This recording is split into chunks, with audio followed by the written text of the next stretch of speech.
If you don't like Gate Creeper, then fuck you.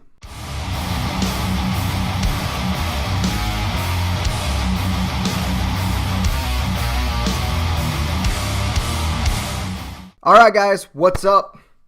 We're officially past the halfway mark with this video. Young James Does Death Metal Episode 8.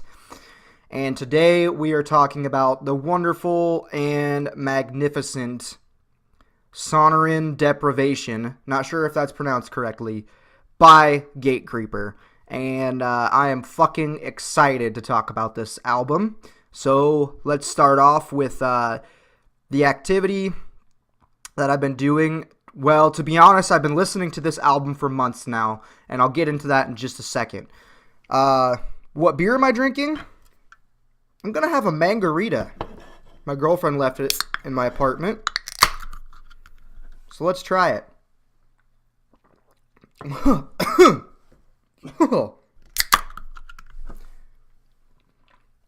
When I first tweeted into the Combine about getting into death metal, this was the first album that Stan from the cast actually suggested. He said Sonoran Depravation by Gate Creeper. And so this was before they even did the episode that started this entire series. And I thought, okay, I'll check that out. And it stuck with me ever since then. I have been jamming it ever since that tweet. It's a fucking incredible album. So my general thoughts, I don't want to upset anybody when I say this, but it's almost like the literal definition of deathcore to me. Now, let me explain before anybody gets too upset when I say the word deathcore about this album. It's like death metal meets hardcore. The same way that Hatebreed is metalcore because Hatebreed is metallic hardcore. I don't mean Gate Creeper is a fucking Oceano or Thy Art is Murder. I'm just saying that they're like almost like the most literal definition of deathcore that you can possibly get. There's these hardcore grooves and breakdowns with all of these death metal riffs and solos, and it just fucking goes back and forth. And is it a death metal album? Is it a hardcore album? Will Tool ever put out a new album? I don't know. You tell me, but it's fucking great. There's times in this album where I'm not sure if I should, start a push mosh, or if I should start a circle pit, or if I should start fucking spin kicking people. I just don't know what to do with this album. I mean, it's just so fucking great. And at times I forget that I'm even listening to a death metal album, and I feel like I'm just listening to a hardcore album. So what is there not to like for me about this album? I mean, it has everything that I want to need in a death metal album. It's kind of sludgy in spots, which normally I'm not a big fan of sludge metal and doom metal or anything like that. But they use it so well in this album. They use it to build tension and to kind of break the cycle a little bit and build up to all these incredible fucking parts. So I like how they use the kind of slower, sludgy parts in this album. It's a dirty album, but it's not so dirty that, it's hard to cut through the shit. It still sounds great. It's just got a little bit of a dirty, nasty feel to it. I think the band that I think about the most when I listen to them is the band Jesus Piece. Now, we actually discussed Jesus Piece in the hardcore episode of Into the Combine that I was a guest on. And Jason from the show actually said that he read an interview about Jesus Piece where they had started out to be a death metal band and they just kind of turned into a hardcore band instead. I think Gate Creeper might have had the same intentions, just in reverse. Maybe they set out to be more of a hardcore band, but kind of developed into more of a death metal band. I'm not saying that is what happened, but that is definitely what it kind of sounds like to me, is that they set out to be a hardcore band, but they wound up being a death metal band with a lot of hardcore influence.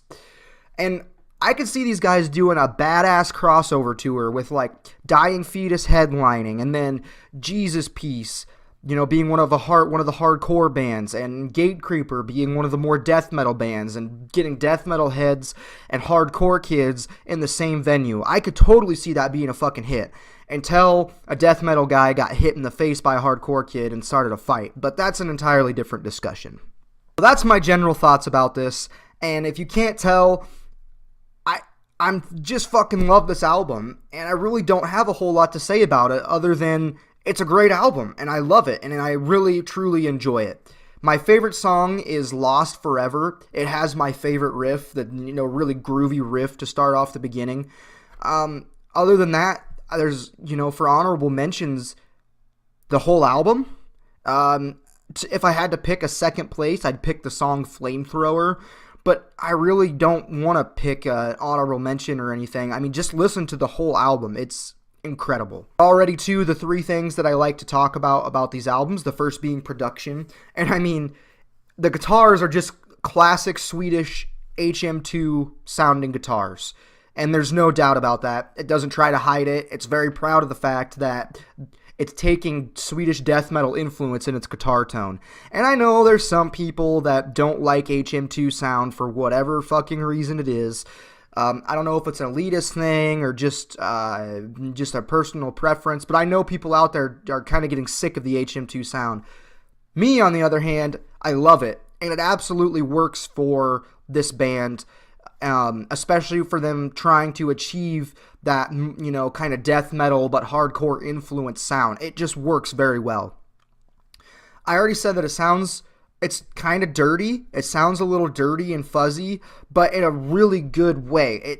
It still cuts through. You can still hear everything that's going on. It's not a detriment to it at all. My only complaint about the production, and it's small, is I think the vocals could have had a little bit more presence in the mix.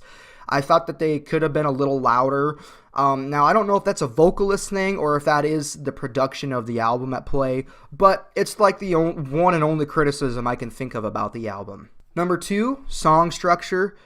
All the songs in the album just kind of flows back and forth between hardcore riffs and death metal riffs. And even the hardcore riffs are still death metal tinged, don't get me wrong, but it just ebbs and flows back and forth between both sides of the spectrum, and then it throws in these sludgy and more slower paced parts to kind of break it up and get you ready for the next part that's coming. And then lastly, I talk about vocals, and to be honest, they're not my favorite death metal vocals ever. But I think that's because, they're very close to hardcore vocals with just death metal tinges to it. And maybe, again, it's because of the way the vocals sit in the rest of the music that they're not really my favorite death metal vocals ever, but they still work very well, and I still enjoyed them, and it's still fucking hard and heavy. So, lastly, we come down to the rating, and I'm going to give this album a straight up 10 out of 10. I've been going back to it for months. I was excited to listen to it again. I was excited to do this review. It just absolutely crushes it for me. It's the exact kind of album that would get me into death metal, and I just fucking love it. Like I said, it doesn't even feel like I'm listening to a death metal album at times, and that is just excellent to me. So there's the Sonoran Depravation by Gatecreeper. Excellent album. If you haven't listened, you should check it out, especially if you like a little bit of core in your life as well. So we are now halfway through the Into the Combine Death Metal for Beginners list, and I think I'm going to take a little break. I've got a different kind of video brewing in my head recently about one of my favorite bands, and I kind of want to explore and maybe expand the channel and maybe even bring in some more viewers. We'll see how it goes. I'm actually going to have to do some fucking research for it, but I'm pretty excited about it. So the next episode, or the next video you see from me probably won't be Young James Does Death Metal, but I hope you guys still like what I have to share with you. So with all that being said, you guys stay young and you stay metal.